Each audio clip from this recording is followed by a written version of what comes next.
Hey guys, we are here with Bruce Harvey. He's going to explain some stuff to us today. Can y'all hear me?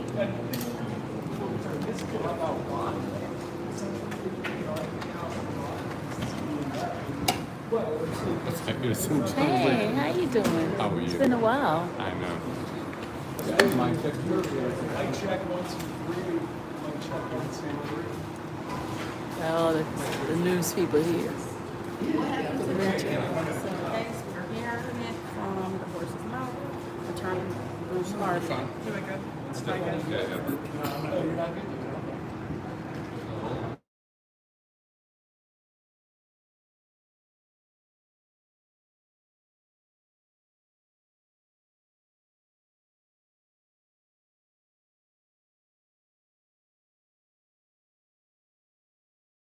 Essentially incorporating a bunch of issues that were already in front of the board, some of which were scheduled for later on this week, but they've been canceled. I guess at the bottom, the judge said, okay, accuse me from this case that I'm filed. I have now determined that those motions are sufficient on their face and they should be sent to another judge for determination. He is going to send them to another judge, but I think the law is very clear that another judge in Fulton County can't and is prohibited legally from hearing the issues related to a fellow judge, which makes a whole lot of sense, a whole lot of common sense. So I think if it gets assigned to another judge here, that judge is going to have to say, I can't hear this case. I'm going to send it to another administrator for another judge to be assigned to this case.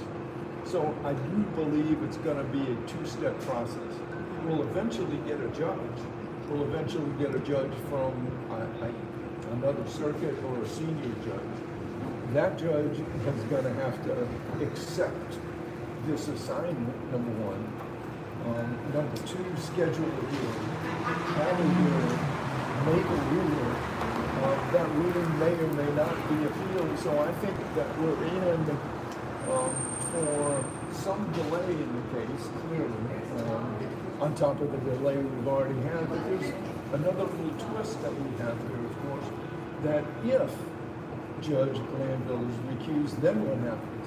And what happens to the entirety of the case? And since he didn't recuse before and has continued to have hearings, if anybody says, if another judge says he should have recused, everything that's been done is a nullity. Oh, wow. It's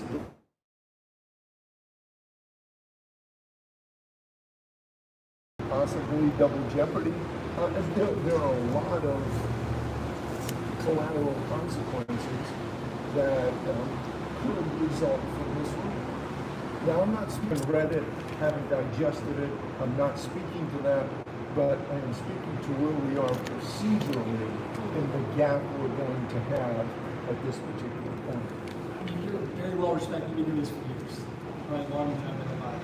Don't ask me for an opinion that I can't give you. I was reading 100%. I mean, have you ever seen? I mean, this is. Oh no, have I ever historic. seen it? No. Have you seen recusal motions? Of course. Of course. We see those routinely, fairly routinely, and there's a lot of underlying jurisprudence on that issue.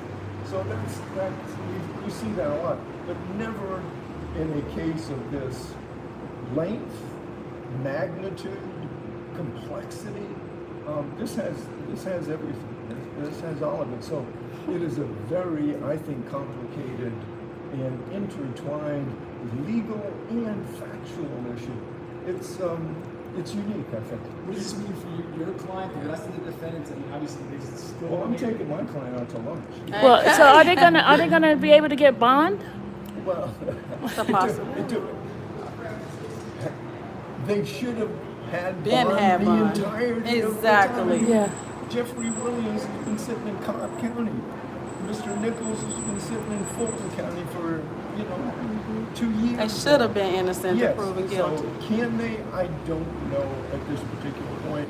Will everybody, if Judge Glanville is recused, Yes. will everybody come into court and say, hey, why am I sitting here for another 2 years?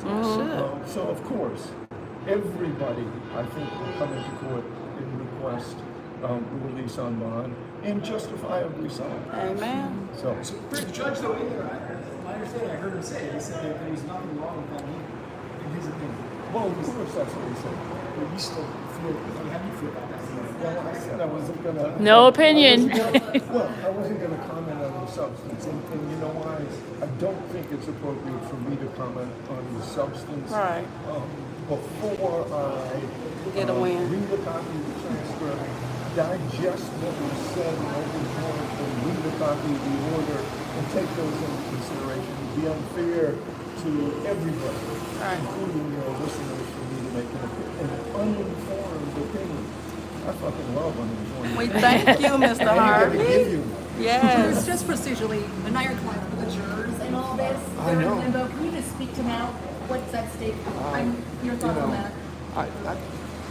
Who wouldn't feel sorry for these poor jurors who've been yanked in and out of court interminably now for months and months and months, and especially when they're called in, we never get to them, or they sit back there for hours and hours and hours.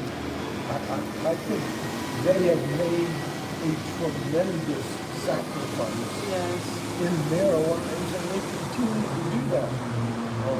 And they should be rewarded for making that sacrifice and doing it for the benefit of our judicial system and our community. But how has that impacted them? You know, everybody asked me the question. If I knew that, if I knew the answer to that, I would be the richest lawyer in the world. And I would right now be on the beach, perhaps in the Dominican Republic, Yes. with a drink, with a little umbrella. Absolutely. And going, excuse me, I'll have another. That's right. Because I know the answer to that, and I don't, and I'm sorry. And I'm not going to comment on it anyway. Right. Okay. I mean, yeah, I guess the put bow on this is just another, I mean, I don't know. How do you sum all this up? It's Well, again, it's a unique circumstance, given the nature of the case, the complexities, the witness. I mean, the witness. You all and everybody that views your broadcast Yes. has seen this particular witness on the witness stand, and the witness has gone back and forth. Yes. And again, I'm not commenting on that because I can't. I don't want to, and I don't want to do it without full information. That is just unfair. I got plenty of opinions, though. We thank you. Thank you, Mr. Harvey. All right, have a good one. Mr. Harvey. All right, guys, y'all have heard Mr. Harvey. Give me a copy of the transcript. Oh, it's out. I need a copy of it. You don't have it yet? Didn't put it out. I gotta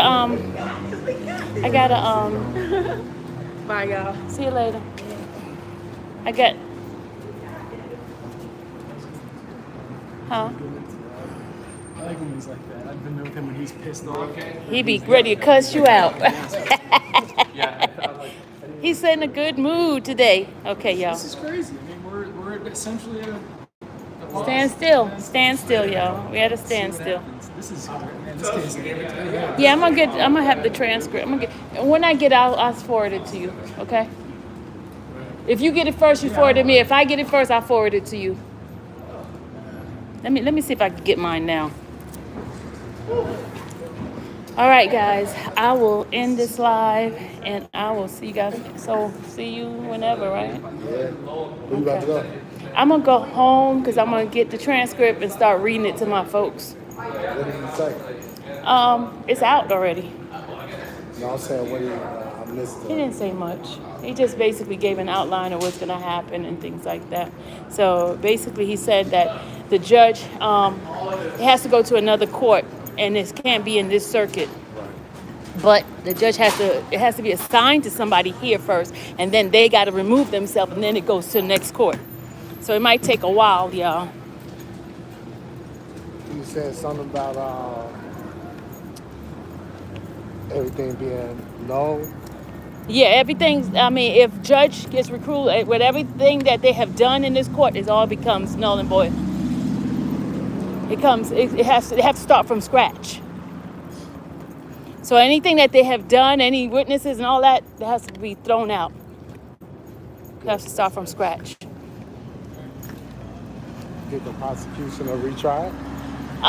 I don't know, but you see, they trying hard not to do anything. You see how Hilton was basically trying to ask, "Hey, can we not do that?" But he don't have a choice. Because he has three. She's just asking if they could speed up. Yeah, the process, because they thinking that the judges won't remove the judge. Right. But if they remove the judge, it has to start from scratch. Yeah, And it cannot be from somebody from this district because he's basically their boss. And how are you gonna say something against your boss? right. So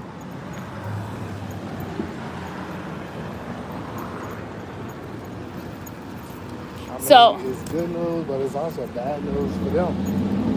well, for who? The other them. No, they're gonna put in for a bond. If the judge gets recused, they remove the judge, they're gonna put in for a bond. And they saying basically they should have had a bond from the beginning. Everything was bondable. Because you've seen people even have murders get bonds.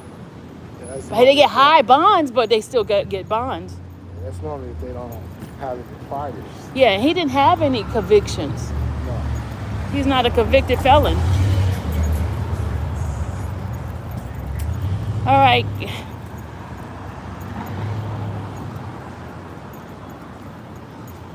I gotta go across the street.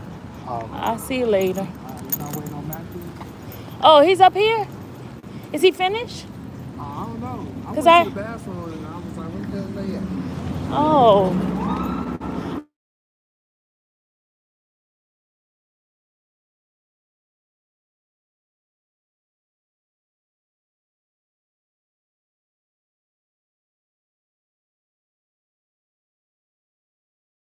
Nesto got a bond on Wings.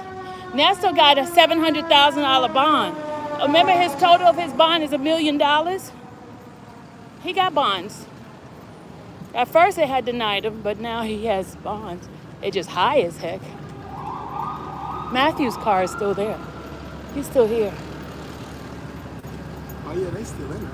Yeah, they're still in. So I'm gonna go back inside then. It's hot out here. Gee.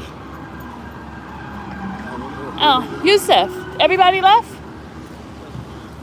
Where's Matthew? Where's Mr. Matthew? Where's Mr. Matthew? He should be walking down right now. Yeah, Okay, that's let me somebody. find him. Okay.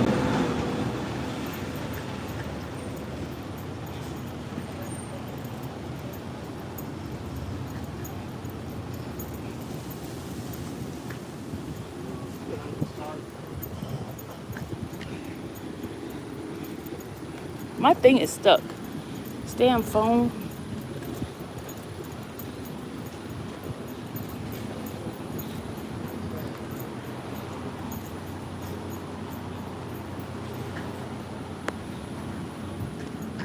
Hey. We just talked to Mr. Harvey about this.